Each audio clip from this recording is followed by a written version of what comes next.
¿Qué tal, amigos? Muy bienvenidos a Con Ánimo de Lucro, un espacio de información y análisis económico de confianza, un oasis para la economía entendida desde el lado correcto de la historia, desde la defensa de la libertad, la prosperidad y el respeto a la búsqueda de la felicidad. No cambien de emisora, arrancamos y lo hacemos con impuestos. Y comenzamos ya a riesgo de poner a prueba esto que siempre dice Federico Jiménez Los Santos, de que la ironía no se entiende en la radio. Es que a lo mejor tampoco voy a ser irónico. Hoy les voy a hablar de una promesa cumplida por el Ejecutivo, sí, una promesa cumplida. ¿Qué nos prometió el señor presidente del gobierno, Pedro Sánchez? Vamos a escuchar qué es lo que nos prometió.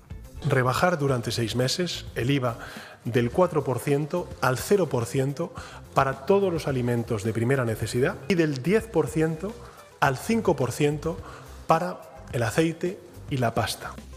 Bueno, ese fue el anuncio primero, después se prorrogó, es verdad que no la cumplió exactamente porque después de eso hubo una prórroga en el que llegaron a bajar al 0% el aceite de oliva, pero en la parte en la que no nos engañaba era rebajar durante 6 meses.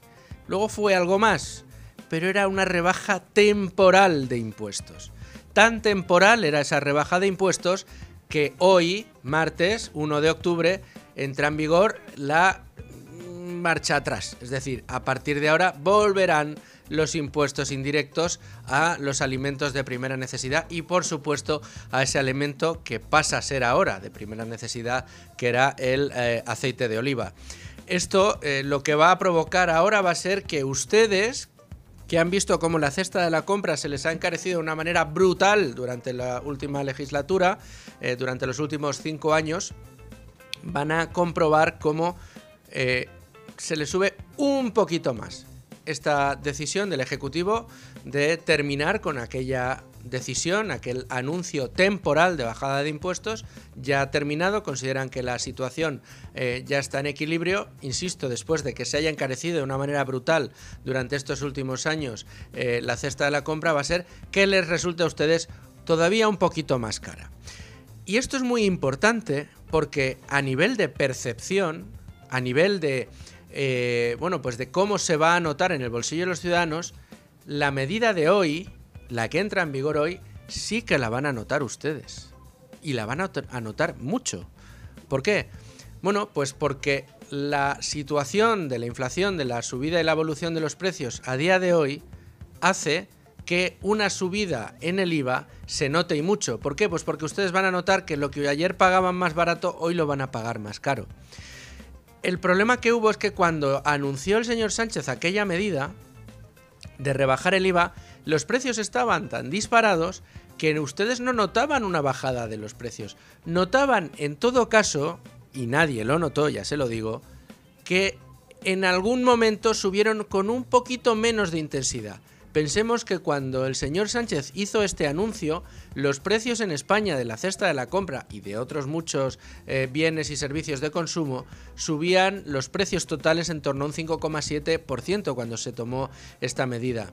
Una medida que suponía un ahorro por debajo del 1%, en muchos casos del 0,1%, entre el 0,1% y el 0,3%, en unos precios que estaban subiendo en líneas generales el 5,7%.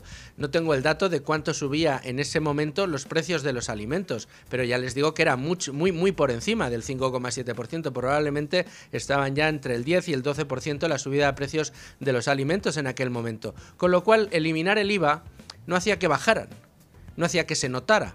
Lo único que hizo fue que esa subida vertiginosa de los precios era un pelín menos vertiginosa y, por lo tanto, pues simplemente si se estaban subiendo los precios de una manera muy fuerte, pues seguían subiendo de una manera muy fuerte, pero de no haber quitado el IVA hubiera subido de una manera todavía más fuerte. Es decir, era un efecto que no se notaba. No es lo mismo achicar agua cuando lo que tenemos es un tsunami, achicar un cubo de agua, que cuando lo que tenemos es un charquito. Pues un cubo de agua en un charquito se nota mucho más que un cubo de agua cuando lo que tenemos es una riada delante, ¿no? Bueno, pues esto es lo que ha sucedido con el efecto del IVA. Pero para mí, y lo que aquí en Con Ánimo de Lucro queremos denunciar, es que de nuevo en materia impositiva En materia de impuestos, y ya les adelanto que será un tema que trataremos y mucho en Con ánimo de lucro, insisto, en materia de impuestos, un gobierno de España nunca ha revertido una subida de impuestos temporal. Todas las subidas de impuestos que se han calificado de temporales las seguimos pagando a día de hoy. Yo les quiero recordar que hasta hace no mucho el IVA general no era del 21%, como es ahora, era del 18%. Yo les quiero recordar que antes el IRPF era bastante más bajo de lo que estamos pagando a día de hoy y se nos subió diciéndonos que era temporal. Se recuperó patrimonio diciendo que era temporal. Se les impuso un gravamen especial a energéticas y a banca diciendo que era temporal. Eso sí, las rebajas de impuestos, esas sí son temporales. Esas sí que hay que recuperarlas. Y si puede ser con recarga, pues mucho mejor. Bueno, pues hoy les vamos a contar cómo nos ha cambiado la vida, si es que lo ha hecho esa rebaja de impuestos temporal, cómo nos va a cambiar la vida, que sí lo va a hacer, la devolución de los impuestos a los alimentos de primera necesidad, que entra en vigor hoy martes, y les vamos a explicar cuál ha sido la política temporal o no, de subidas y bajadas de impuestos en lo que llevamos de casi el siglo actual, los últimos 10-20 años. Vamos a ver, en definitiva, cómo nos toman el pelo en tantas ocasiones los políticos en materia de impuestos. Insisto, en materia de impuestos, esa materia que es obligatoria, que sí que nos ponen una pistola en la cabeza para tenerla que pagar, y además lo hace el gobierno utilizando todos los medios a su disposición para aplastarnos, diga lo que diga el Tribunal Supremo, que eso será harina de otro costal y ya nos ocuparemos de ello, no se preocupen. Pero ahora lo primero que tenemos que hacer es hacer un repaso a cuál ha sido y cuál es ahora mismo la portada de Libre Mercado. Bueno, y tengo ya conmigo a Beatriz García, jefa de Libre Mercado. ¿Cómo estás, Bea? Buenas. Oye, mira qué bueno, tengo a Ayuso, tenemos de primera noticia ahora mismo, Libre Mercado. Sí. ¿Pero Isabel Díaz Ayuso? Nuestra Ayuso. Alguna buena noticia tenemos que dar, Luis Fernando, bueno, y hoy es el día. Y además estamos hablando de impuestos hoy. A ver, ¿qué me cuentas? Sí, bueno, pues ha vuelto a obrar el milagro Laffer, la presidenta de la Comunidad de Madrid, y encima en plena ofensiva de Hacienda contra su IRPF, que se lo quiere quedar la ministra Montero. ¿Qué ha pasado? Bueno, pues que ya tenemos los datos oficiales de Hacienda de recaudación, siempre nos los da Hacienda con 2 años de retraso. El resultado ha sido que el año donde Madrid baja el IRPF en medio punto a todos los tramos del impuesto y deflacta la tarifa para aliviar el efecto de la inflación, ha conseguido recaudar 900 euros más. O sea, volvemos a demostrar que bajar impuestos no disminuye la recaudación en muchos casos, sino todo lo contrario, y Madrid es el mejor ejemplo. 500 millones de euros nos hemos ahorrado los madrileños con estas 2 rebajas. Para esta legislatura, Ayuso quiere volver a rebajar medio punto el IRPF en todos los tramos del impuesto, ha deflactado la tarifa también el año pasado, y bueno, pues estos son los resultados. Y mientras Montero, pues en el Congreso ya la semana pasada decía que es que no es justo que con iguales niveles de renta se paguen distintos IRPFs, y esto ya nos da una pista de que empezó por patrimonio, siguió por sucesiones y ahora también quiere el IRPF autonómico. Bueno, esto que ha sido darle siempre la capacidad a las autonomías de poder tener una parte del impuesto que controle como forma de dotarles de mayor autonomía, valga la redundancia, a las regiones, ahora lo quieren quitar. ¿Por qué? Pues porque Madrid está demostrando que sus políticas permiten recaudar más cobrándole menos a los trabajadores, y deja en evidencia a aquellas regiones gobernadas por el PSOE en su mayoría, que hacen todo lo contrario, recaudar cada vez, aumentar cada vez más los impuestos a sus ciudadanos para dar cada vez peores servicios. Pues sí. ¿Qué más cosas tenemos? Bueno, pues tenemos un análisis de Carlos Cuesta que, bueno, nos muestra una vez más el cohete averiado del gobierno. El desastre laboral de Sánchez nos cuenta 4 de cada 10 contratos duran menos de un mes y casi un tercio menos de 2 semanas. Pues ¿qué está pasando? Que es que están disminuyendo los contratos. No solo hay menos contratos, sino que son más precarios con estos malos resultados. 1 de cada 3 dura menos de 1 semana. ¿Pero qué tipo de contrato de calidad es ese? De calidad no, es de cantidad. Es un contrato de cantidad. Tienes que tener muchos contratos para poder mantener un puesto de trabajo. Esto lo que habla, para aquel que no lo sepa, es un sinónimo de precariedad. de falta de oportunidades, de falta de estabilidad para todos aquellos que, para poder mantener durante un año un puesto de trabajo, tienen que estar firmando contratos cada 2 semanas. Es que esto es terrible. Es terrible. Es terrible, pero forma parte de la realidad del mercado laboral español. Beatriz, ¿qué nos estáis preparando para mañana? Bueno, pues vamos a explicar por qué Estados Unidos, Reino Unido, Bélgica, Australia quieren embargar bienes de España por el fiasco de las renovables. Vamos a Seguimos hacer un acumulando. análisis Madre mía. Esto es terrible, internacional, porque es una vergüenza internacional como estamos quedando en España. No, y además ya contábamos en Libre Mercado la semana pasada ese riesgo de embargo que ya nos están amenazando en Estados Unidos. Sí. Es terrible. Pues nada, vuelta al mundo con los embargos a las renovables. Ahí, esa no es la que le gustaba a Willy Fogg, esa vuelta al mundo. Beatriz García, muchísimas gracias. A vosotros. Todos nosotros pagamos impuestos. Usted que nos escucha, bueno, hay por ahí alguno que los paga en otro sitio que paga muy poquito. Por ejemplo, el señor Ugurlian, según las informaciones que no se han desmentido y que hablan de que su pago en impuestos es inferior al 1%. Ugurlian, para que no lo sepa, es el presidente de Prisa y de un fondo de inversión que también tiene una participación importantísima en Indra. Vamos, que no es un pobre de pedir, no es precisamente de esa capa de los más desfavorecidos a los que este gobierno dice constantemente que quiere ayudar. Vamos a ir con el tema del día. Les comentaba que el gobierno ha cumplido una promesa, ha dicho que uno de los impuestos que iba a bajar era temporal, con lo cual vamos a recuperar ese impuesto y esa recuperación entra en vigor hoy, y lo vamos a hacer en primer lugar centrando el tema porque lo ha seguido muy de cerca desde los servicios informativos Leticia Vaquero y nos va a contar todo. Leticia, cuéntanos. Buenas tardes. Desde hoy y hasta el 31 de diciembre vuelve a aplicarse el IVA a alimentos como los huevos, el pan, la fruta, la leche, las verduras, las patatas, el queso, las legumbres y el aceite de oliva, por lo que los españoles tendremos que pagarlos un 2% más caros que ayer. Si ya los sueldos son bajos, que suban los alimentos. No sé cómo lo haré, ya veremos. Al final yo soy madre soltera y te imaginarás. El gobierno está más preocupado de otros temas que de solucionar los problemas de la gente. No me parece bien. Va a afectar fundamentalmente a aquellas personas que no tienen la economía en condiciones.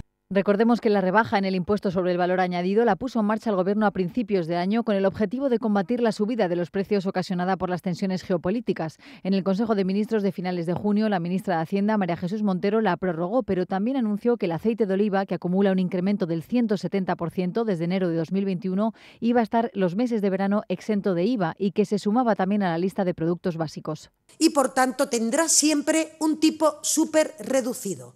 El tipo superreducido en España es del 4%.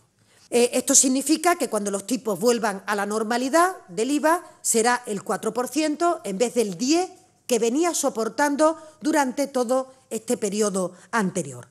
Una decisión que reconoce la importancia del aceite de oliva en la dieta mediterránea. Esto mismo es lo que va a pasar con el resto de productos que, aunque desde hoy estén sujetos a un tipo del 2%, a partir de enero se duplicará. A partir de hoy también vamos a pagar más impuestos por la pasta y los aceites de semillas, que pasan del 5 al 7,5%. En conclusión, pagaremos unos 20 céntimos más por el aceite, 2 céntimos más por el pan o 3 céntimos más por un litro de leche. El problema es que la cesta de la compra acumula un aumento de precio de casi el 50% en 4 años y para las organizaciones de consumidores el impacto que ha tenido la rebaja del IVA ha sido muy insuficiente.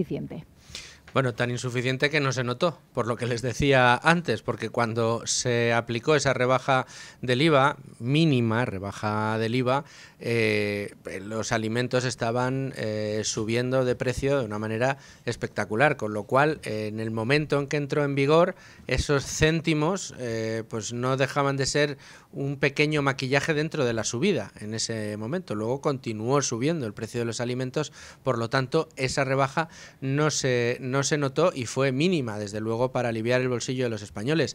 No se entienda esto una crítica a la rebaja de impuestos. Desde aquí, que tenemos ánimo de lucro y de lucro sano además, cuantos menos impuestos paguemos, mejor.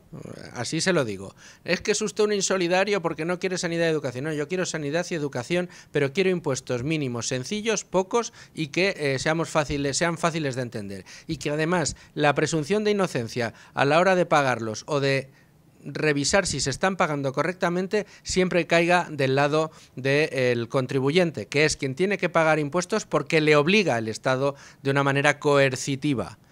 Hay que recordarlo, los impuestos se pagan de manera coercitiva. Si no pagas impuestos, vas a la cárcel. Es que esto es así.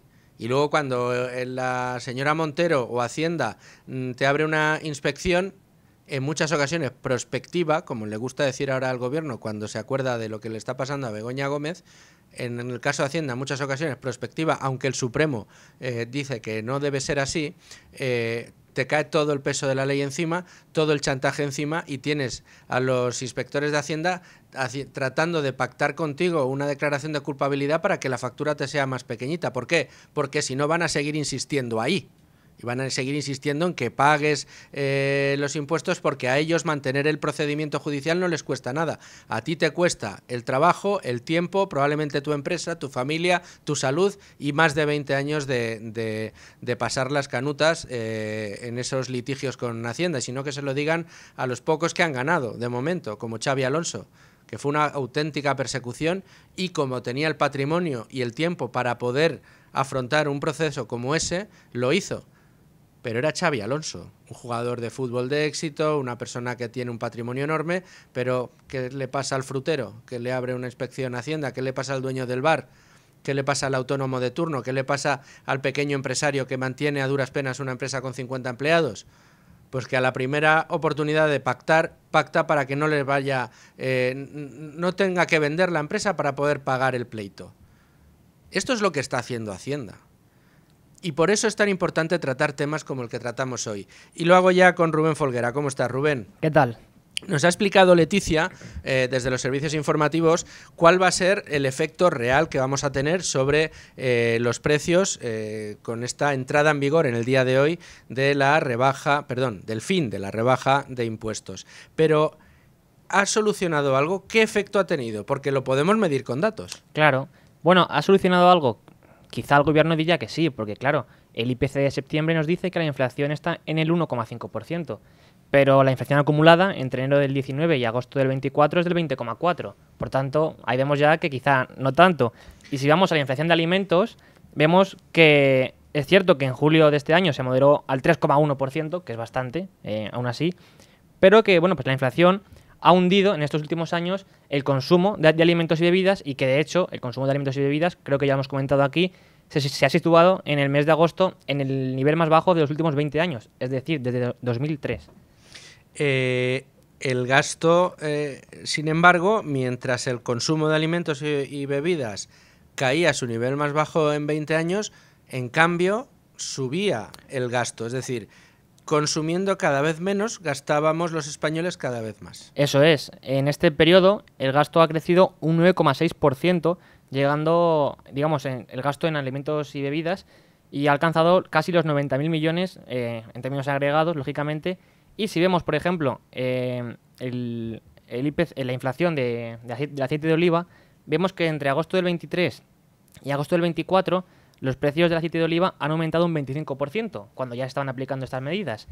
Y entre agosto del 21 y del 24, esta variación ha sido del 170%. Claro, esta es uno de los datos más importantes. ¿Qué significa que la inflación sea acumulada? Esto es muy fácil de entender. Ustedes imagínense que están, pues que se han dejado ir y están ustedes comiendo más de lo habitual y no se están cuidando la dieta. Y de repente un año han engordado 10 kilos. Pero bueno, ya se empiezan a preocupar y tratan de limitar un poco su ingesta de alimentos. Y al año siguiente no engorda 10 kilos, engorda 5 kilos. Y al año siguiente, porque usted sigue haciendo las cosas mejor, en lugar de engordar 5 kilos como engordó el año anterior, engorda solo 2. No quiere decir que usted haya bajado de peso en ningún momento. Usted ha engordado en 3 años 17 kilos. ¿De acuerdo? No significa que haya adelgazado. No significa que esté pesando cada vez menos, no significa que usted esté tomando buenos hábitos, desde luego mejores que el año 1, pero en ningún caso ha conseguido solucionar ningún tipo de problema. En este ejemplo que les he puesto, ¿cómo influiría la rebaja del IVA de los alimentos que puso en marcha el Ejecutivo? Bueno, Pues que cuando estaba usted engordando solo 5 kilos en el año 2 fue porque a lo mejor consumió, en lugar de yogures con grasa, utilizó yogures desnatados. Ese matiz dentro de su consumo alimentario es, digamos, lo que supuso esa rebaja del IVA del gobierno a la hora de poner en marcha esa ayuda a los ciudadanos, que era lo que pretendía. Como ustedes comprenderán, si siguió engordando 5 kilos, no quiere decir que el gobierno le ayudó a adelgazar, en ninguno de los casos. Usted siguió engordando y además al año siguiente engordó otros 2 kilos más. Esto es lo que ha pasado con la inflación. La inflación la hemos tenido en el 10, en el 5, en el 7 y ahora está en el 2. La inflación general. En el caso de los alimentos, esa subida de peso, esa subida de precios acumulada ha sido de más del 50%, ¿no? Rubén, exactamente. Sí, efectivamente. Sí, se sitúa lo que es el precio de la cesta de la compra. Digamos que ha aumentado eso, un 50%, alrededor de un 50%. Un poquito menos, un 47%. Un poquito menos en este periodo. Desde el 2018 sí, hasta ahora. Pero es que en el caso del aceite de oliva, digamos que ha sido el que ha venido a digamos, darle dimensión y ha sido el producto en el que todos nos hemos fijado por la subida espectacular de precios que ha sufrido un incremento de precios del 170%.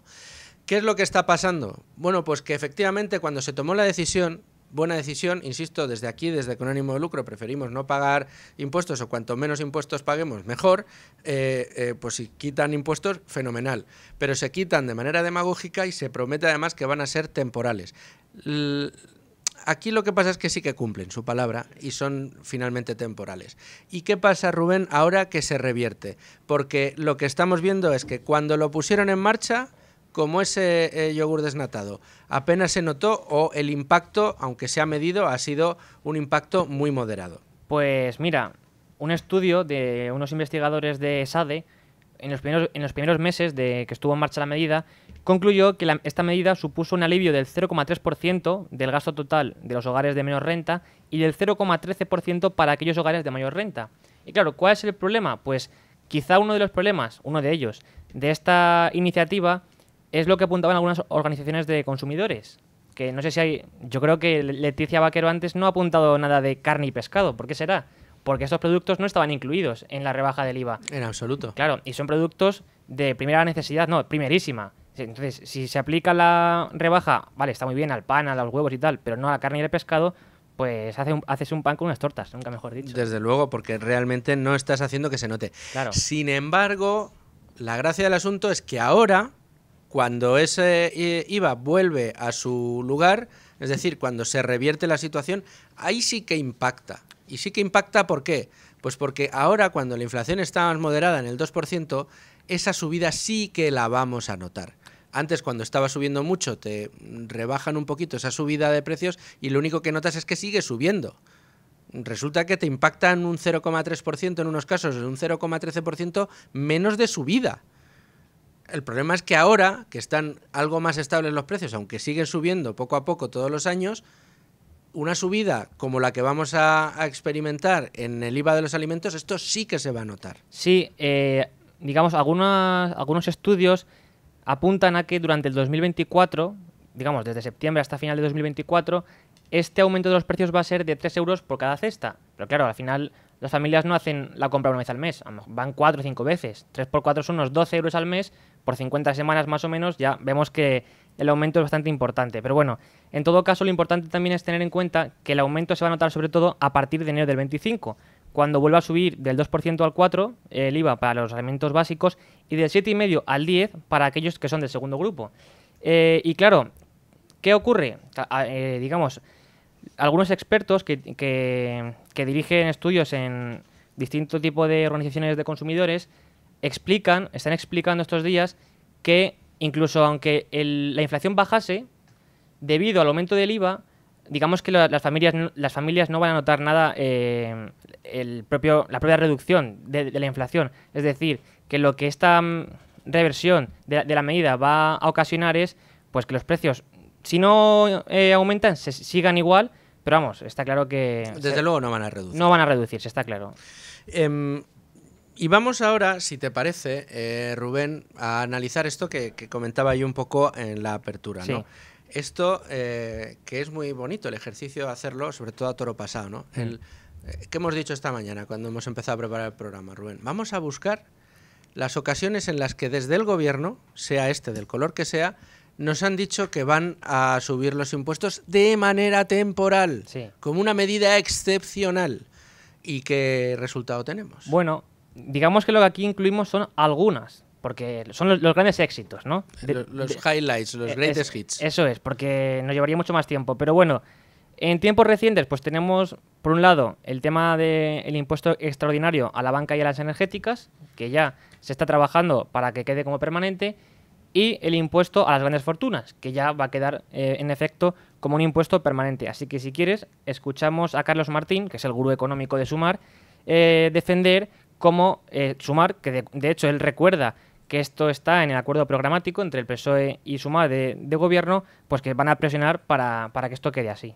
El otro elemento es el gravamen temporal sobre los beneficios de la banca, que el año pasado recaudó 1.214 millones de euros y que nosotros vamos a convertir a lo largo del proceso presupuestario en un impuesto permanente. Vale, sí, claro, esto es lo que defendía el señor Carlos Marín. Pero claro, una cosa es cierta y es que, como siempre, la oposición, cobardando en tablas, ¿no? No se queda atrás, porque Feijóo, en la campaña del 23 para las elecciones, cuando todo el mundo pensaba que iba a salir electo, bueno, ganó las elecciones, pero no ha podido gobernar, defendía que para nada él se planteaba revertir o, digamos, poner fin al impuesto extraordinario a la banca y a las energéticas. Es decir, que al final, oposición, gobierno, estamos en las mismas. Y, como decía antes, bueno, la cuestión de las grandes fortunas también ha quedado como algo permanente. Pero si nos vamos más atrás en el tiempo y vamos, por ejemplo, a recordar el mandato de Mariano Rajoy, vemos pues que, por un lado, el señor Rajoy aumentó el IVA al 21%, algo que también se suponía que iba a ser temporal, y de hecho también hizo lo mismo con el IRPF y el IBI. Y claro, ¿alguien se ha dado cuenta de que el IVA se haya reducido desde el 2012? Pero ¿tenemos el sonido del señor Rajoy? Tenemos el sonido. A ver, vamos a escuchar al señor. Dije que bajaría los impuestos y los estoy subiendo. No he cambiado de criterio, ni renuncio a bajarlos en cuanto sea posible. Uy, pues yo creo que al final renunció un poquito a bajarlos en cuanto sea posible, ¿no? Se ve que bueno, sí. Tanto han renunciado que luego después no le han tomado... nadie le ha recogido el guante. No. Después de la moción de censura. Ni parece que vaya a suceder. Ni tampoco lo están demandando. Todos esos que protestaban en el Congreso. Es decir, de nuevo una medida que se dijo que iba a ser temporal y que no lo ha sido. Claro. Y si te parece, escuchamos ahora a Cristóbal Montoro explicar cómo se plantea para el año 2012 y 2013 un aumento temporal del IRPF y del IBI. Un gravamen complementario para la reducción del déficit público que es de carácter temporal. Las subidas de carácter temporal del señor Montoro y que se han quedado para siempre parasitando nuestro monedero, nuestro bolsillo, a fin de cuentas. Eso es. Y bueno, si ya volvemos al gobierno de Sánchez, digamos que una de las medidas que se planteó, digamos, tanto desde la oposición como de críticos, analistas y demás, fue la deflactación del IRPF, algo que no ha sucedido y que, bueno, pues el Juan de Mariana explica que no deflactar los impuestos ha supuesto un golpe adicional para los contribuyentes, valorado en 25.000 millones, digamos, entre el año 2022 y 2023, y que esto equivale a más de 1.300 euros por familia. Y el registro de asesores fiscales del Consejo General de Economistas cifra en que las rentas medias, si se hubiese deflactado el IRPF, digamos, se habrían ahorrado entre 232 o 400 euros, mientras que las rentas más altas, este ahorro hubiese alcanzado casi los 1.700 euros. Sí, pero eso no lo deflactan. No, se ve que no. Pero esto ya trasciende la cuestión de los datos, es una cuestión prácticamente moral. Y es una cuestión moral por algo muy sencillo. Lo que ha estado haciendo el Ejecutivo, no deflactando esa tarifa del IRPF, que no, esta palabreja de la deflactación, lo que significa es que, como la inflación está haciendo que usted con su dinero, con el mismo dinero que gana, porque eso no le ha subido, tenga que pagar mucho más por todos los bienes y servicios que consume a diario, el Ejecutivo, desde un punto de vista ético, legal y moral, lo que tendría que haber hecho es decirle, bueno, pues lo que voy a hacer es adaptar el impuesto sobre la renta de usted, persona física, que yo le estoy cobrando, voy a adaptar el IRPF que usted le cobró al nivel de vida, al poder adquisitivo real que usted tiene con el mismo sueldo y más precio por absolutamente todo. Esto en las sociedades sanas se hace. De hecho, en la Comunidad de Madrid, dentro del tramo al que tenía acceso el tramo autonómico, la señora Isabel Díaz Ayuso hizo esa deflactación para que bajaran los impuestos que pagamos en la Comunidad de Madrid, sobre todo el tramo autonómico en el IRPF. Pero el Gobierno no lo hizo. Y si hubiera hecho eso el Gobierno, sí que hubiéramos notado en nuestros bolsillos un alivio a la hora de hacer frente a la subida espectacular de precios que hemos sufrido en los últimos años. Pero el Gobierno no lo quiso hacer. Y esa medida se hubiera notado, como decía el informe del Instituto Juan de Mariana, de una manera muy notable en el bolsillo de todos ustedes. Pero este tipo de bajadas no se hacen. Vamos a comentar este asunto con nuestro analista de cabecera del día, que no es otro que Javier Santa Cruz, inversor, agricultor, que también lo es, amigo de este programa y financiero, profesor de universidad. ¿Se me olvida algún título, Javier? ¿Qué tal, Fernando? ¿Cómo estamos? Que hay muy buenas tardes. ¿Cómo estás? Nada, los títulos son lo de menos siempre. No, pero bueno, da gusto escucharte cómo explicas las cosas. Fíjate en lo que nos encontramos hoy. Javier, estamos analizando las políticas del Gobierno en materia impositiva, cómo ahora resulta que nos... cumplen su promesa de que iba a ser temporal la bajada del IVA y hemos estado repasando, no sé si has tenido ocasión de escuchar, todas las veces que nos han dicho que nos subirían los impuestos de manera temporal sin que fuera temporal. Es que las subidas de impuestos transitorias, que llevamos con unas cuantas, pues de hecho desde el inicio de la democracia, recordemos que el impuesto del patrimonio era un impuesto extraordinario sobre el patrimonio y que iba a durar 2 años, y todavía lo tenemos, han pasado 40 años y lo tenemos ahí. Todas las subidas de impuestos siempre son permanentes, pero las bajadas no. Las bajadas, como ha sido el caso del IVA, ha sido de verdad transitoria y efectivamente se está volviendo a los tipos que había antes de manera gradual. Yo siempre, nunca he sido defensor de las bajadas del IVA. El IVA es un impuesto, para los economistas es un impuesto neutro, es decir, es un impuesto que afecta fundamentalmente, regula el consumo entre el presente y el futuro y por tanto es algo que es necesario que exista. De hecho, no son pocos los economistas que defienden que el sistema fiscal mejor que se puede tener es en el que solamente existan impuestos indirectos, como es el caso del IVA, y no impuestos directos, como es el de la renta, el de sociedades, etcétera, ¿no? Entonces yo estoy bastante cercano a ese grupo y creo que la bajada del IVA, de hecho, no ha tenido unas consecuencias extraordinarias, por ejemplo, para mejorar la renta de los ciudadanos. Bueno, de hecho, yo estoy muy cercano a esa postura también, Javier, e incluso iría a más. Incluso concediendo a los gobiernos la posibilidad de gravar, en este caso, también la renta, con las cuestiones morales que hay, ahí también nos podríamos meter en un debate largo, pero casi te diría que con un tipo único.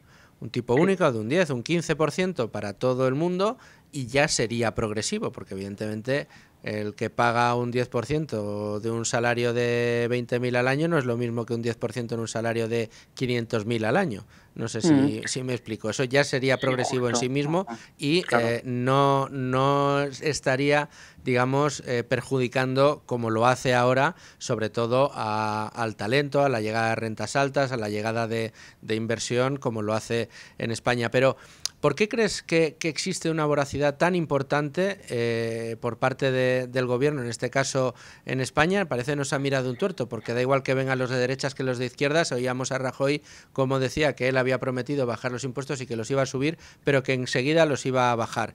Ni los bajó, ni ganas que tuvo, y luego tuvimos al peor ministro de Hacienda de la historia, que fue Cristóbal Montoro, que además nos persiguió con saña, publicó listas, etcétera, etcétera, etcétera.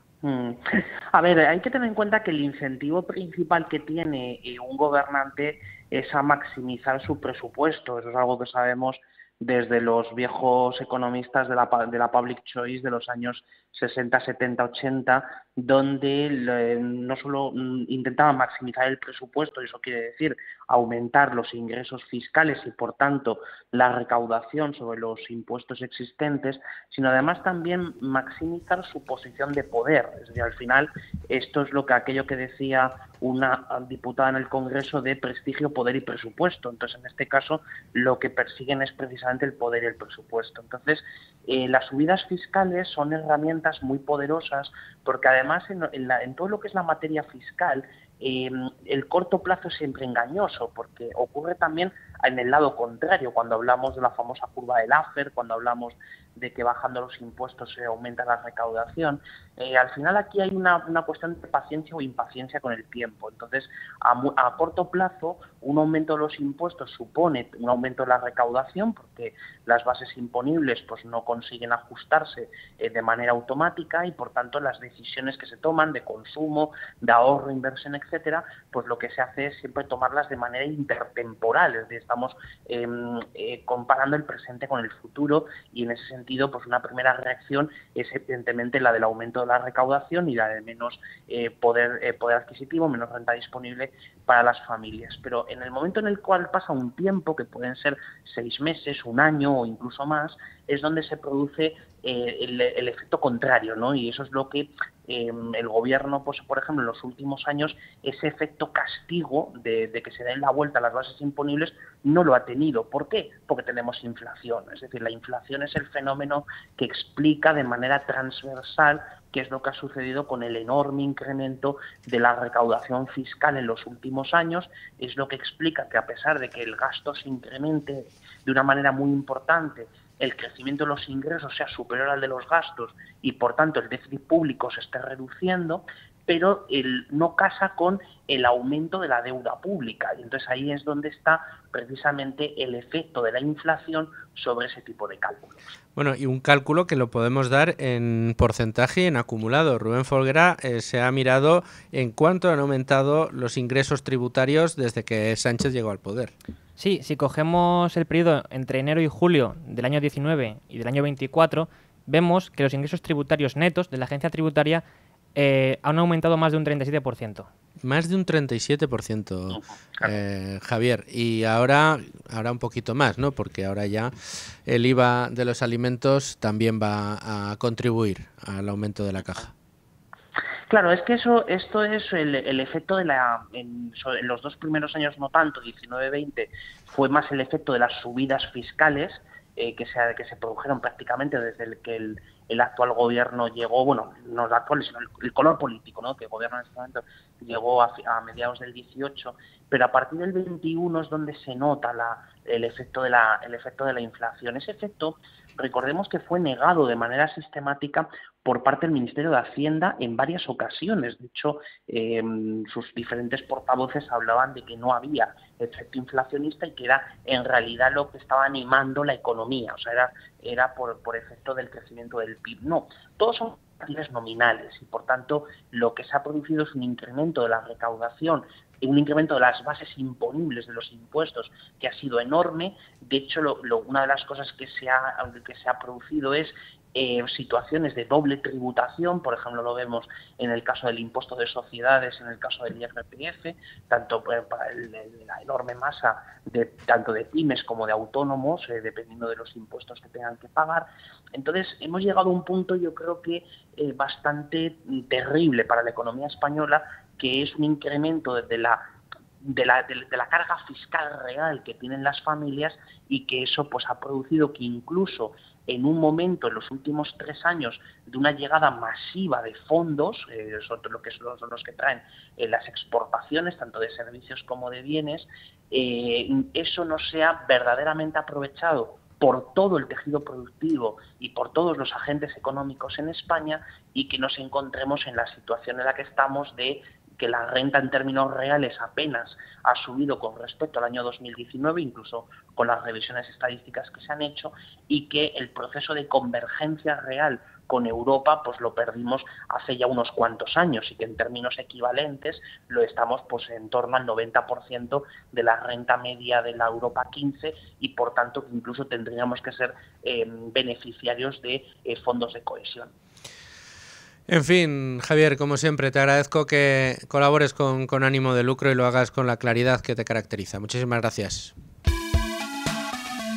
Bueno, y después de analizar cómo nos mete la mano el gobierno en el bolsillo y cómo va a hacerlo todavía con mayor intensidad a partir del día de hoy, además de comprobar cómo cuando quiso bajarlos ni siquiera tuvo un efecto positivo en los bolsillos de todos nosotros, ahora toca abrir otro capítulo, el de los mercados. Y además lo vamos a hacer con alguien que se explica también muy bien, tanto como Javier Santa Cruz.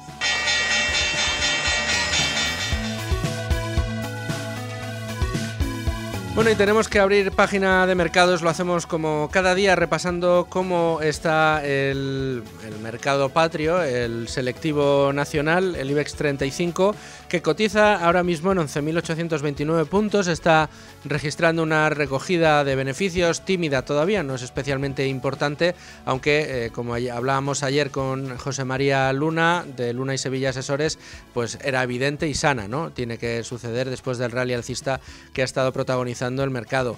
Ahora mismo son varias las informaciones que están haciendo que se mueva precisamente las decisiones de los inversores. Esas informaciones pasan, por un lado, por el rally alcista en China. Ojo al comportamiento que están teniendo las bolsas en China, hay que seguirlas muy de cerca porque desde luego el anuncio del Banco Popular chino de regar de nuevo de liquidez el mercado con nuevas medidas de estímulo está teniendo un efecto inmediato dentro del mercado asiático. Y por otro lado, lo que está sucediendo en Europa, porque hemos conocido los datos de inflación en la zona euro y también está en este momento cotizando, sobre todo tratando de averiguar cuál va a ser el próximo movimiento que vamos a ver por parte del Banco Central Europeo. Pero para comentar todos estos asuntos tengo a una de las especialistas de esta casa, amiga de Es Radio, de Libertad Digital y por supuesto del programa Tu Dinero Nunca Duerme, y por eso vamos a hablar en el día de hoy, en este momento, con la responsable del Departamento de Relación con Inversores de Tres Mares Capital, con Verónica Llera. ¿Cómo estás, Verónica? Muy bien, Luis Fernando, ¿qué tal?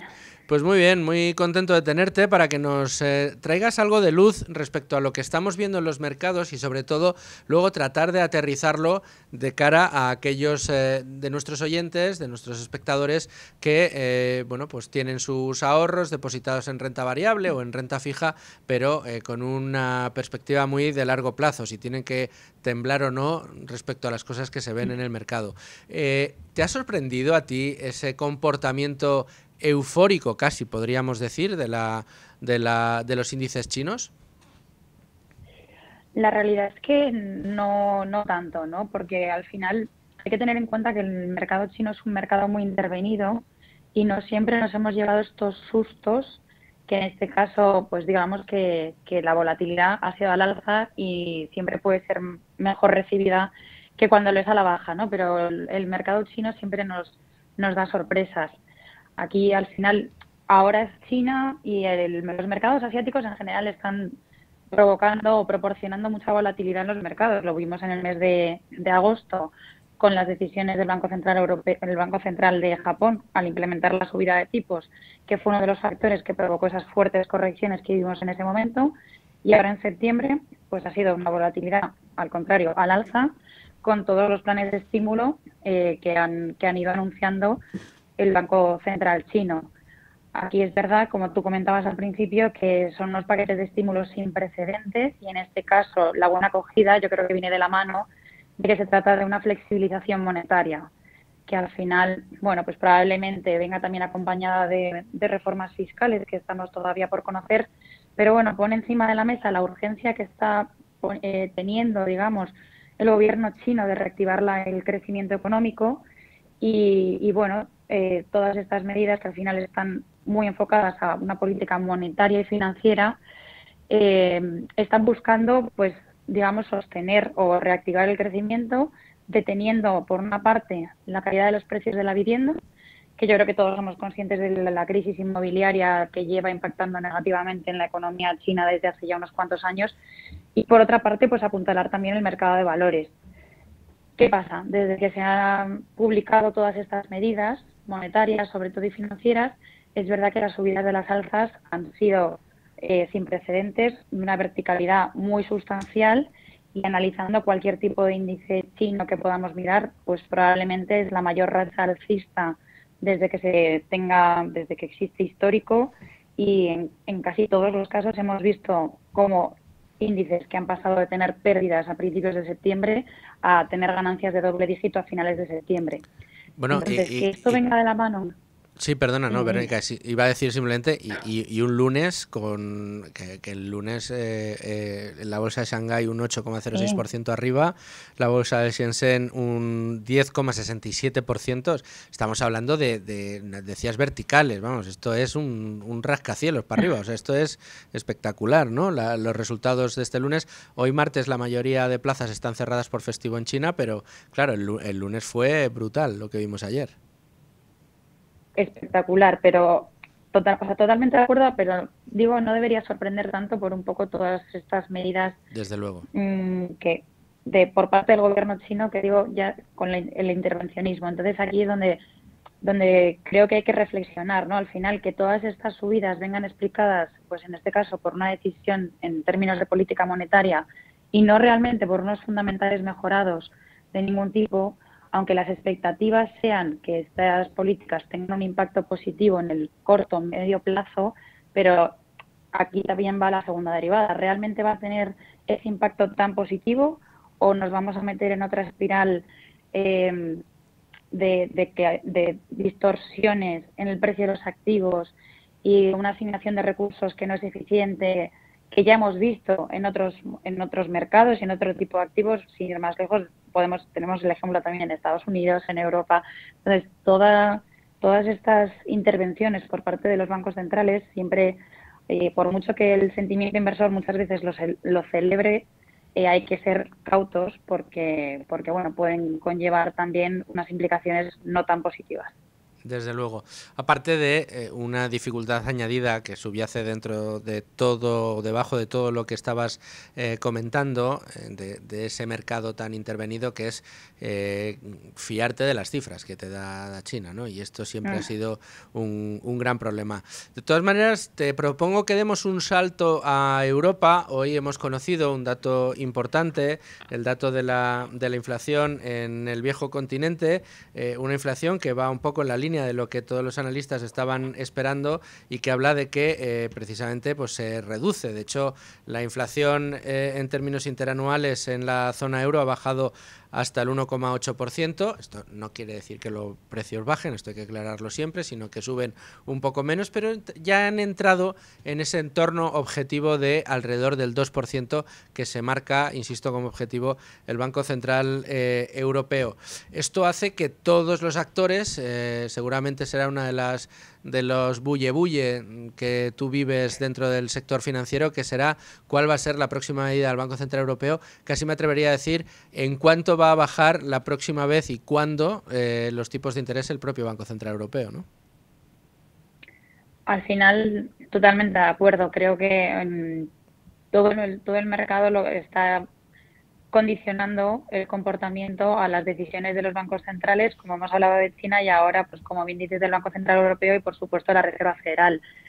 Estamos viendo, en concreto que me preguntas de la eurozona, efectivamente, cómo hay una moderación de la inflación, que hemos venido de unos años donde hemos tenido umbrales de inflación muy por encima de lo habitual y de cotas que puedan ser sostenibles. Entonces, esta moderación es lógica, era evidente y esperable.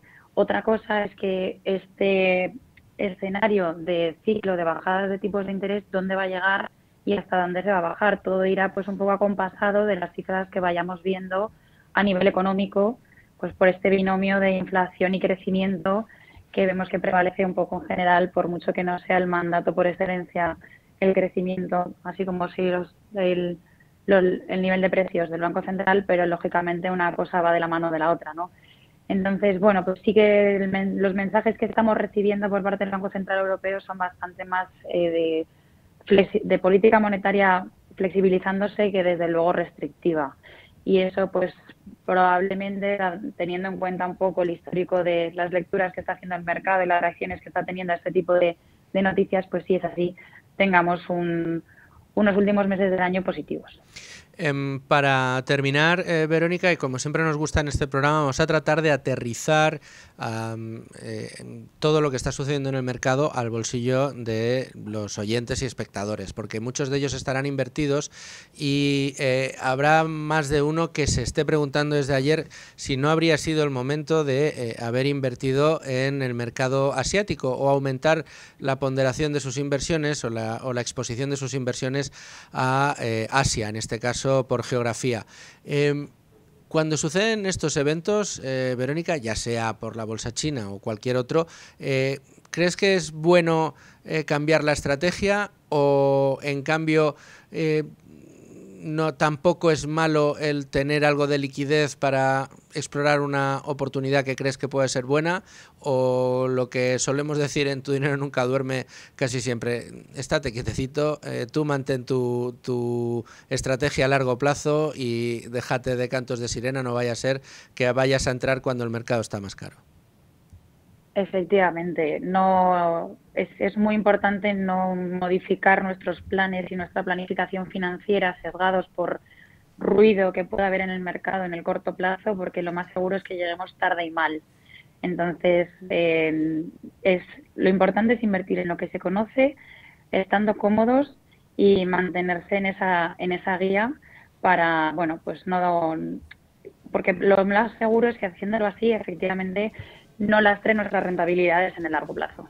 Pues intentemos que no queden lastradas esas rentabilidades en el largo plazo. Verónica Llera, como siempre, muchísimas gracias por estar con nosotros. Muchas gracias a vosotros.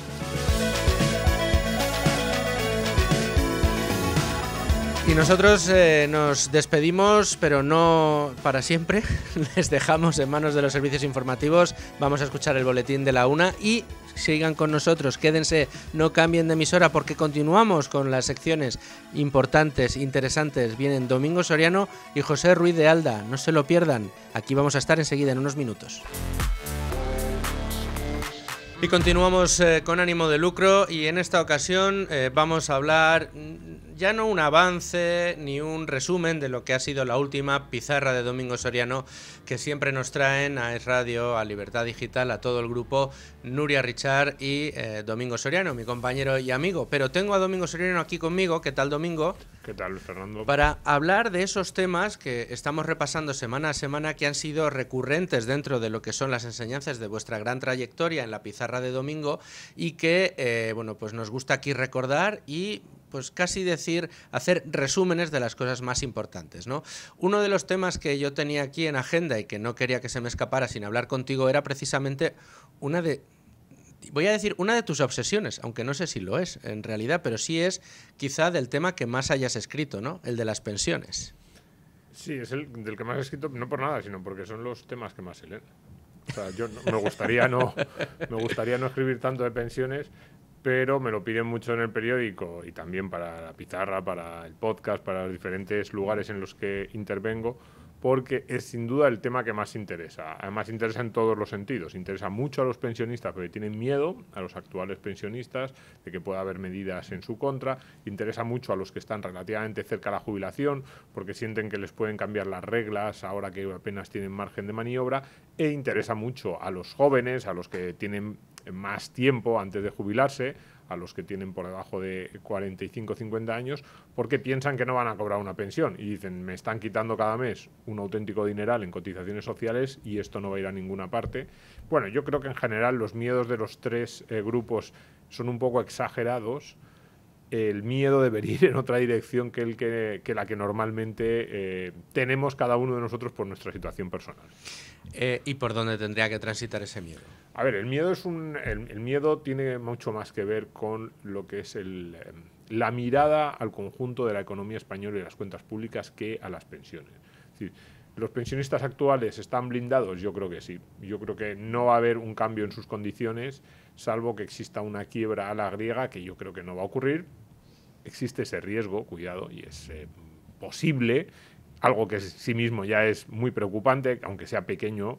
Yo creo que las posibilidades de que eso ocurra son pequeñas, pero existe. Pero digamos, los pensionistas actuales, salvo que exista una quiebra griega, no les van a cambiar las condiciones. A los que están cerca de jubilarse, a partir de 50 años, sí que probablemente les van a ir endureciendo todavía más las condiciones de acceso, pero tampoco muchísimo más, porque ya se han endurecido mucho en la reforma de 2011, por ejemplo, también con la reforma del ministro Escrivá en lo que tiene que ver con las jubilaciones anticipadas, con lo cual simplemente lo que se va a hacer es, se van a ir aplicando esas reformas que ya están en marcha y van a hacer que sus condiciones de acceso al sistema sean más difíciles o que cobren menos de lo que habrían cobrado sin esas reformas. Y a los más jóvenes, yo siempre os digo, vais a cobrar una pensión, sí, seguro, yo no anticipo ningún escenario en el que la seguridad social desaparezca, y una pensión que no va a ser una miseria, no va a ser, no sé, el equivalente a 200 euros al mes, va a ser una pensión razonable, pero va a bajar mucho la tasa de sustitución respecto a la que es actualmente, o va a bajar de forma sustancial. Acercándose más a los estándares europeos, ¿no? Eso es. Entonces, ¿cuál es el drama de las pensiones? El drama de las pensiones es que va a suponer cada vez un porcentaje más alto del presupuesto público. Cada vez vamos a tener que dedicar más impuestos a pagar pensiones, no solo cotizaciones, que son en sí mismo un impuesto, sino impuestos generales, lo que normalmente entendemos como los impuestos que dan los presupuestos generales para pagar pensiones. Eso va a dejar muchísimo menos margen para otro tipo de gastos, que aquel que quiera que se incremente el gasto público debería estar muy preocupado, porque muchos de los gastos en inversiones, también en educación, en otras partidas, van a estar muy limitados, porque las pensiones van a ir ahogando, van a ir ocupando cada vez más espacio del presupuesto, y aquellos que a lo mejor nos preocupa menos ese falta o la no subida del gasto público en otras partidas, nos debería preocupar mucho, porque lo que van a hacer las pensiones es que nos van a ahogar desde el punto de vista fiscal. La reforma del ministro Escrivá no fue una reforma de las pensiones, salvo en aquello que hacía referencia a las jubilaciones anticipadas, sino que fue una reforma fiscal. Lo que planteó el ministro Escrivá es que si no se cuadran los ingresos y gastos del sistema, y no se van a cuadrar, va a haber subidas de impuestos continuadas hacia la estructura productiva, los trabajadores españoles, a través de subidas de cotizaciones, cotizaciones, les han llamado cotizaciones, pero son mentiras, porque podríamos discutir cuál es el carácter de las cotizaciones, pero los nuevos impuestos que planteó Escrivá eran impuestos puros y duros, que no generan ningún tipo de derecho a futuro y que van a ir cargando cada vez más la losa fiscal sobre trabajadores, empresas y sobre la competitividad de la economía española. Ahí es donde debería preocuparnos las pensiones, no tanto si las vamos a cobrar o no, sino si este cobro de las pensiones, que parece que a todos nos preocupa mucho en lo personal, y es lógico que a todos nos preocupe, va a suponer una losa brutal, y eso yo creo que sí, sobre la competitividad, el crecimiento de la economía española en las próximas 2-3 décadas. Fíjate, hoy hemos estado dedicando el programa a los impuestos, en tanto en cuanto hoy vuelven a gravar al aceite y a los alimentos básicos, que fue lo único que tocó el gobierno cuando la inflación azotaba. Y bueno, pues en este caso nos estás hablando de que efectivamente la reforma que planteó el señor Escrivá va más en la línea de seguir saqueando los bolsillos de la clase productiva en España para poder mantener un sistema que a todas luces cada vez va a tener mucha más tensión, por lo que tú estás diciendo, aparte por la pirámide poblacional que tiene nuestra sociedad o digamos la España en este caso. De todas maneras, Domingo, hay dos temas que a mí me parecen muy importantes. El primero, y por ir por orden, ya no es el de que nos vayamos a quedar o no sin pensión, sino lo que debemos hacer en cualquiera de los casos, que es lo que siempre decimos en Tu Dinero Nunca Duerme, que es tratar de asegurarnos de tener ingresos complementarios o un patrimonio que cuando llegue el momento de la jubilación nos haga no tener que depender de esa pensión pública únicamente. Y luego, por otro lado, yo te quería preguntar si crees que puede ser posible en una economía como la española de aquí a futuro el transicionar del sistema actual que tenemos a un sistema de capitalización, o crees que eso es completamente una quimera o algo que no va a terminar sucediendo? Sí, sobre el tema del ahorro, por supuesto, yo creo que nuestra mayor protección es tener un patrimonio. pienses lo que pienses de las pensiones. Si piensas que van a ir bien y que mis pronósticos son un poco exagerados, te va a ir bien con más patrimonio. Si piensas que vamos a estar en la situación que yo describo, que no es dramática, pero sí que es esa quiebra constante del sistema de pensiones, no tienen para pagar lo que nos hayan prometido, nos van endureciendo las condiciones y pidiendo más impuestos para acceder al mismo, pues si piensas que esa va a ser la situación, que yo creo que es la más probable, también te viene muy bien un patrimonio para protegerte un poco, para poder organizar tu vida e incluso para que cuando baje esa tasa de sustitución, que ya está bajando y las condiciones endurezcan, pues tener más margen de maniobra.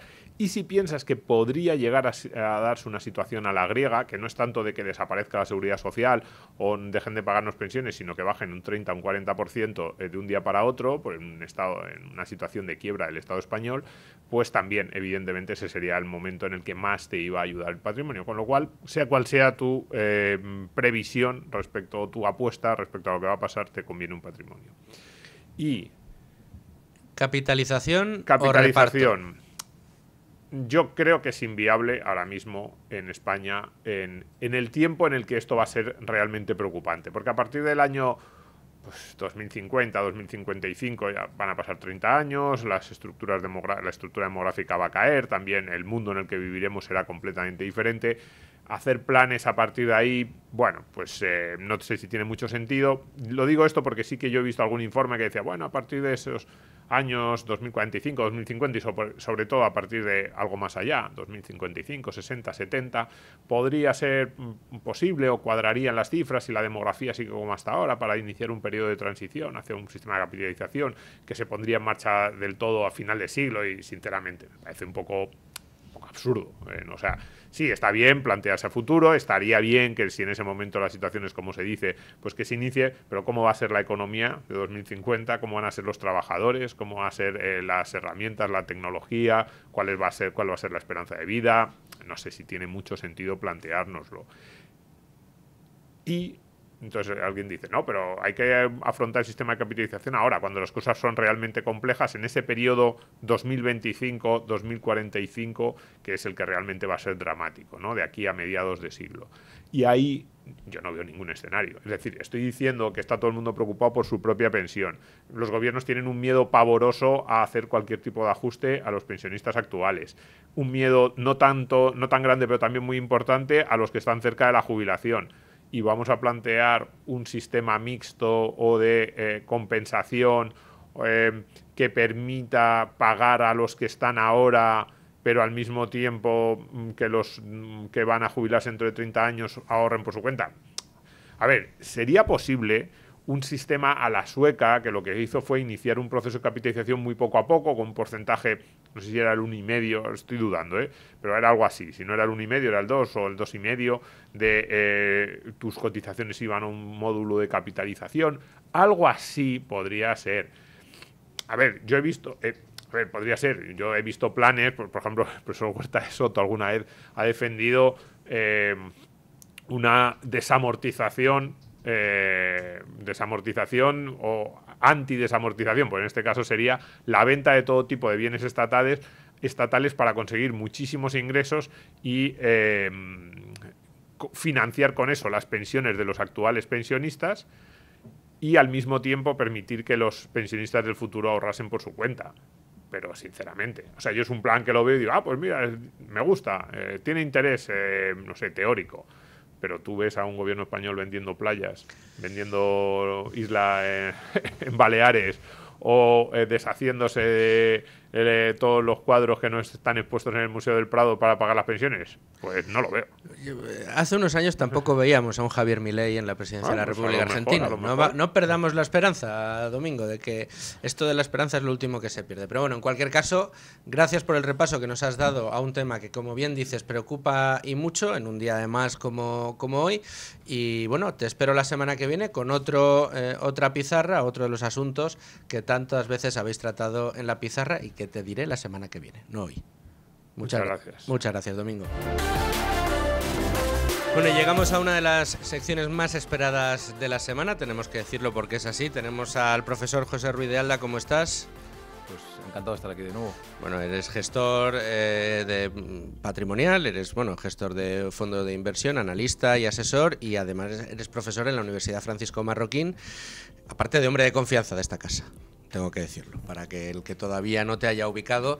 Estamos hablando con José Ruiz de Alda y con él, acompañados de él, vamos a tratar de ir completando semana a semana, como ya lo estamos haciendo, esa gran biblioteca de Con ánimo de lucro. Una biblioteca de libros que nos despiertan, que hacen que veamos la vida de otra manera y que empecemos a preocuparnos y ocuparnos de asuntos relacionados con la economía, pero siempre desde un punto de vista muy didáctico y muy de despertares, que es como a mí me gusta llamarlo, esos libros epifanía que podríamos llamar. Hemos estado hablando ya de libros fundamentales, el de Haslitz, de Hayek, por supuesto, también alguno en materia de inversiones, pero hoy me traes a uno de los autores quizá más recomendados. Yo creo, mira, Domingo Soriano, que también le gusta mucho esto de recomendar libros, es uno de los autores que más recomienda, Howard Marks. Pues sí, la verdad que sí, porque aparte de haber escrito un libro que es muy muy interesante, que es el que vamos a comentar hoy, pues además lo hace desde la perspectiva de una persona pues que ha gestionado una firma de inversión muy importante y que tiene pues no solo el conocimiento teórico, sino una experiencia práctica pues muy amplia, ¿no? Pues que ha navegado todas las grandes crisis de los últimos años, como la crisis de 2008, y que bueno, para cualquier inversor, por lo menos que quiera introducirse en el mundo de la inversión en bolsa, pues sin duda es ilustrativo. Este es uno de esos libros imprescindibles cuando uno empieza a interesarse por los mercados. Ya escucha muchas veces Tu dinero nunca duerme y sabe que tiene que tomar decisiones, tiene que ponerse a invertir desde el primer momento, y cuando ya dices, vale, sí, escucho a Luis, Fer, a Domingo, a Manolo, a José Ruiz de Alda, a los amigos de Tu dinero nunca duerme, he hecho algún curso de Value School, pero yo necesito profundizar, comprender con mayor amplitud todo lo que sucede en los mercados, cómo funcionan. Este es el libro que hay que leer. Pues sin duda, desde luego es uno de los libros que hay que leer. Y principalmente porque uno de los temas importantes en el mundo de la inversión, Luis Fer, es que al final la gente no se suele, digamos, que interesar por este mundo cuando vienen años buenos de bolsa, ha habido buenas rentabilidades, y entonces pues genera mucho atractivo, ¿no? a las personas el ponerse a invertir, a analizar, a seguir compañías, etcétera, ¿no? Pero muchas veces, bueno, no muchas veces, siempre el mercado te acaba probando, ¿no? Y viene una recesión, viene un problema, viene alguna incertidumbre, y cuando el mercado te prueba, pues yo creo que es importantísimo haber leído pues a grandes gestores que han obtenido muy buenas rentabilidades y que te van contando pues cómo navegaron ellos situaciones muy muy complejas, ¿no? Como es la gran crisis financiera del 2008, la crisis .com, etcétera. Enseñanzas, sin duda, bueno, que pasan, José, por el quitarte el miedo a las grandes caídas, ¿no? A los grandes momentos de crisis, a esos momentos en los que el mercado parece que es tomado por el pánico y este se contagia bueno, a una velocidad de vértigo, ¿no? Que es lo que finalmente hace que las caídas sean tan pronunciadas, y ese clásico temblor de piernas que a muchos inversores les entra, pero que sin embargo, estudiado con el tiempo, y como nos enseña Marx, son momentos puntuales, son momentos que terminan explicando muchas rentabilidades, y son momentos que si los sabes capear pueden resultar más oportunidad que otra cosa, ¿no? Aparte de que hasta la fecha la historia de la bolsa nos ha demostrado que no ha habido una caída definitiva que haya acabado con el sistema. No, todo lo contrario, han recuperado, y siempre han recuperado por encima de donde estaban en el momento en que empezaron a caer. Sí, y además normalmente se han demostrado ser los mejores momentos, ¿no? Para invertir. De hecho, en este libro, que creo que no hemos dicho el título, pero que es lo más importante para invertir con sentido común. Es de Howard Marks, hay una edición, por ejemplo, en Profit en 2013, son 250 páginas, lo podemos comprar en distintas plataformas, pero bueno, ya que lo tienen en la plataforma Value School, nuestros amigos de Value School, bueno, pues es un sitio donde lo pueden buscar. Lo más importante para invertir con sentido común, de Howard Marks, y un libro del que Warren Buffett dice es un libro muy útil, es un libro que hay que leer. Sí, y no solo es que sea muy útil, es que no es un libro escrito a posteriori. A toro pasado todos somos manolete. Cuando has visto una crisis y has visto lo que ha pasado después, es muy fácil pues explicarlo. Pero en este caso el libro de Howard Marks es una recopilación de los memorándums que él escribía mes a mes o trimestre a trimestre durante todos los años, ¿no? Entonces él ya te va avisando pues como cuando había una burbuja inmobiliaria él ya iba avisando de los riesgos de comprar cuando algo está de moda y todo el mundo quiere participar. Entonces es especialmente ilustrativo porque él te lo va contando en el momento en el que va sucediendo, no es una recopilación posterior, ¿no? Entonces realmente es muy interesante porque digamos que profundiza en todo aquello en lo que hablan los value investors, que es la diferenciación entre precio y valor, evitar las modas, el ser capaz de ser crítico, analítico, etcétera, pero lo hace de una perspectiva muy interesante. Fíjate, esto que señalas, ¿no? y que recoge muy bien Marx en su libro, es una cosa que a mí siempre me ha resultado muy curiosa del funcionamiento de los inversores en bolsa, de esa gran mayoría que son los que al final terminan moviendo el mercado en una dirección o en otra.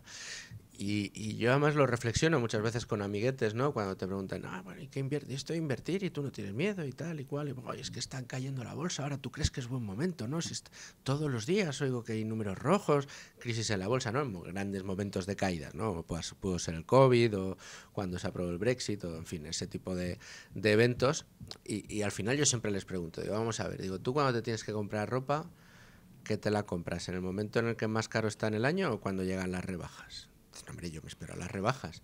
Digo, cuando te quieres comprar un coche, no esperas ese momento en el que a los concesionarios les empiezan a pesar los coches que tienen matriculados y tienen que sacar ofertas para poder quitárselos del medio, o te vas el momento, miras la curva de precios de un coche y en el momento en que más caro está, allí te vas al concesionario a comprarlo. No, hombre, no, yo me espero a los momentos en los que más barato está. Digo, pues, ¿y por qué en la bolsa compras cuando está más caro y vendes cuando llegan las rebajas? Digo, porque ese es el comportamiento, un comportamiento muy habitual y muy contraintuitivo cuando lo comprendes, porque claro, la intuición al novel, al que no ha leído a Marx, al que no sabe cómo funcionan los mercados, es ¡buah! ¿Cómo está creciendo Nvidia? Hombre, pues yo me quiero apuntar a esta ola y compras cuando está el momento álgido, cuando aparecen los titulares, cuando parece que es el momento más brillante, que generalmente coincide con el momento en el que el precio de esa acción está más alto, o para meterte en un índice cuando más volando está. Sin embargo, cuando empiezan a caer las compañías, empieza a haber pánico en el mercado, temes perder más que los demás y terminas saliéndote y vendiendo a pérdidas, cuando el sentido común del que habla Marx debería ser el otro, ¿no? Totalmente. De hecho, él pone muchos ejemplos, ¿no? Él hace una mención muy importante sobre la importancia del riesgo y cómo la gente no mide realmente el riesgo, y hay que entender que pueden pasar muchas más cosas de las que pasan, y medir el riesgo implica tener controlados todos los escenarios. Y habla, pues eso, habla un poco lo que comentas tú, ¿no? Al final habla de cómo todo es cíclico, cómo, digamos, los sectores que están en momentos muy negativos y que todo el mundo es muy pesimista, pues suelen ser, digamos, lugares interesantes porque es el caldo de cultivo para la recuperación. Y también te comenta, pues, como todas las modas y demás, pues, de inversión, pues, tienen mucho peligro, porque normalmente para cuando te llegan, pues, es porque ya la evolución que han tenido es magnífica, y eso implica que el riesgo de que obtengas buenas rentabilidades es realmente más bajo, ¿no?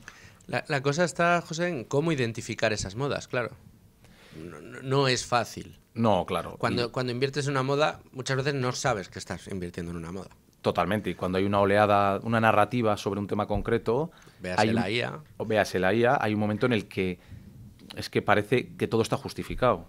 Porque siempre pues, aparece alguien que te cuenta un caso súper exitoso en el caso de que qué pasaría si se adoptara la inteligencia artificial en no sé cuántos sectores y demás. Entonces, claro, la gente ve un potencial brutal, que normalmente es cierto, pero como dice Howard Marks en su libro, de hecho, estar adelantado a tu tiempo es indistinguible de estar equivocado. Entonces, el anticipar tendencias con décadas de antelación, pues no significa que vayas a obtener un retorno por ello, ¿no? Entonces, bueno, es un libro muy interesante porque sobre todo te ayuda a pensar sobre cómo pensar en la inversión y a volverte mucho más cauteloso y darte cuenta de que es muy fácil cometer errores, y que el éxito tiene más que ver con cometer pocos errores que con dar grandísimos aciertos o acertar en compañías que multipliquen por muchas veces, ¿no? Un pensamiento muy mangeriano también. Totalmente. Sí. Charlie Munger también es el que decía, no intentes adivinar qué es lo bueno, sino evita todo lo malo que no te va a llevar al sitio al que quieres llegar, ¿no? José Ruiz de Alda, vamos a dar por bueno ya este nuevo libro dentro de nuestra biblioteca con ánimo de lucro, un vídeo extraordinario titulado Lo más importante para invertir con sentido común, de Howard Marks. Lo encontramos en edición Profit, por ejemplo, en 2013. Hay otras ediciones y vamos a recomendar buscarlo en el catálogo que tiene a su disposición, en este caso Value School, aunque seguramente en Amazon, en Casa del Libro. Es uno de los clásicos de la inversión y uno de esos clásicos que no puede faltar en nuestra biblioteca. Así que, José, muchas gracias por lo que nos has traído. A vosotros, como siempre, un placer.